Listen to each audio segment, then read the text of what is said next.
عبس وتولى أن جاءه الأعمى وما يدريك لعله يزكى أو يذكر فتنفعه الذكرى أما من استغنى فأنت له تصدى وما عليك ألا يزكى وأما من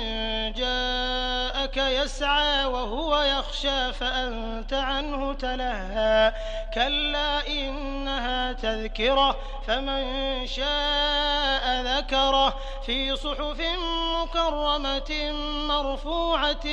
مطهرة بأيدي سفرة كرام بررة قتل الإنسان ما أكفره من أي شيء خلقه من نطفة خلقه فقدره ثم السبيل يسره ثم أماته